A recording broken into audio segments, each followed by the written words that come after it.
Testuokim kitą skriptą. Prieš tai atidarykime sceną.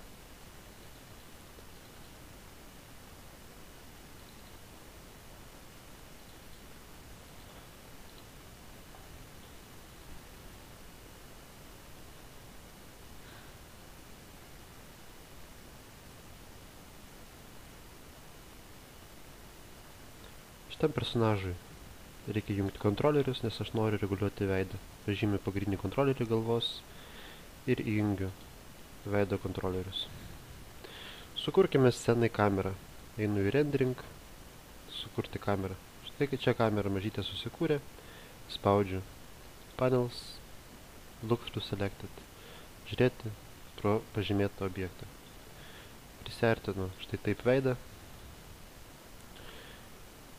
Jungiu save frame dėl viso pikto, kad matyčiau įtilpimą patį.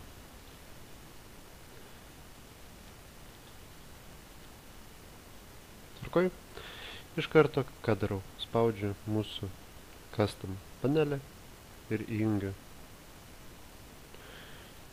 Šičia man ištrinsiu kol kas. Man nereikia. Bandykime atidaryti naujai. Pas mane atidaro štai taip, nes pas mane jis prisiminė šitą sceną. Pas jūs atidarys tiesiog tokį sveikinimo langą. Tiesiog spausite pliusą. Net ne pliusą, o čia bus pasirinkimas. Pasirinkimas bus pavadinimą parašyti ir pasirinkimas pasirinkti folderį. Tai šiek užeinate į tą folderį ten, kur jūsų yra Majos projektai. Pas mane tiesiog jis yra kompiuteris, C-diskas, Maja. Pasirinkau Maja folderį, spaudžiu select, viskas. Atsidaro štai tokiam lange. Mes dirbame su Beata modeliuku personažu, vadinasi aš pažymiu Beata ir spaudžiu pause. Spaudžiu ant štai šito mygtuko, atsirado nutraukytė, be kontrolerių šį kartą. Pavadinu neutralus veidas, spaudžiu save. Atsirado štai taip. Dabar sukurkime kitą pozą. Jungiu 2V klaviatūrą arba štai šitą įrankį ir padarykime, kad jinai pasididžiavusi žiūri šiek tiek į viršų. Imu štai šito kontrolerį, pasuku šiek tiek į viršų, pasuku į šitą pusę. Galbūt pažymiu pagrindinius kontrolerius, kad jinai iš viršaus žiūri štai taip. Su tokia pašaipia šypsenėlė, sakykime taip. Ir gal šiek tiek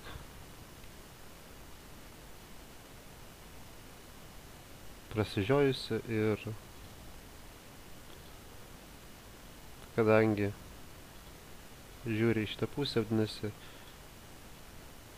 šita pusė turėtų būti atvira ir mes darom ją išraiškingesnę.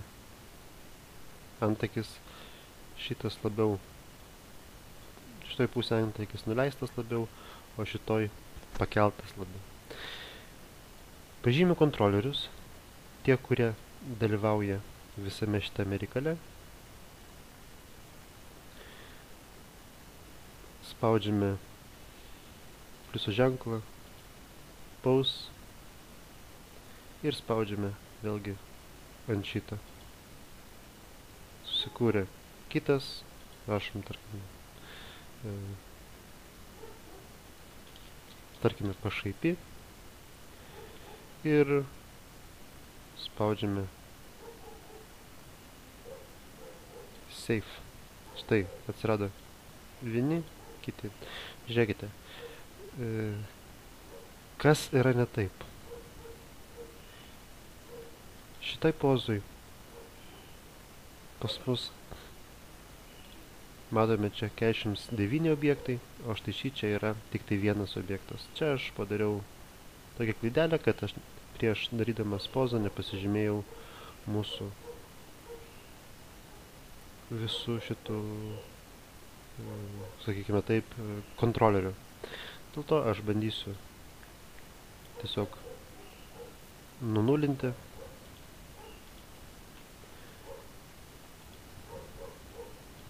į defaultinius nustatymus.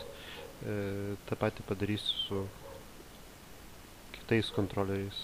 Šičia ir šičia. Ta patį padarau su šitais. Tiesiog, kad visi kontroleriai būtų defaultiniuose. Burna. Taip pat pridaryta šitas nulinis, šitas nulinis. Viskas yra defaultinis kaip ir veidas, žymime visus. Darome Studio Library ir šitame tam pačiam vaizdelėje aš galiu dar kartą perfotografuoti. Taip mums neduoda, tai šitą pašalinsiu tiesiog. Ir pažymėjęs pliusą, spaudžiu pause ir pažymiu. Pavadinkime neutraliai. Ir spaudžiu save. Štai mes turime du skirtingus personažus. Štai tokį ir tokį. Jeigu aš 2 kartus nuspausiu, aš galiu peršokti vieną, 2 kartus peršokti kitą. Arba galiu nuspausti ant objektų, nuspausti vidurinį pelės mygtuką ir tempdamas į šoną galiu palengva iš vieno pereiti į kitą. Žinoma, galiu persistengti šiek tiek, padaryti mažiau arba daugiau tiesiog. O taip paprastai aš galiu peršokinėti iš vienos pozos į kitą, tiesiog susikuriu pozas ir tiesiog galiu peršokti čik. Galiu padaryti tą patį su lipsingu, reiškia, galiu padaryti A raidę, kad sako tenis E, U, I ir taip toliau. Ir tiesiog pažymėjęs lupo kontrolerius, baksnoju ir man keičiasi visi kontroleriai.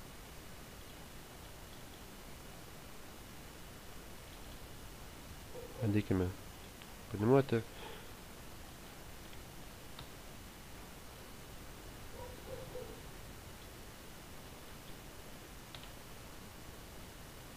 Spaudžias ir tarkime 5 kadre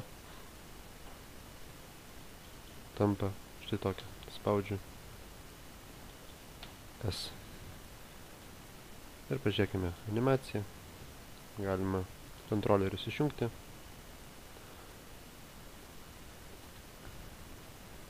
Spaudžiu play.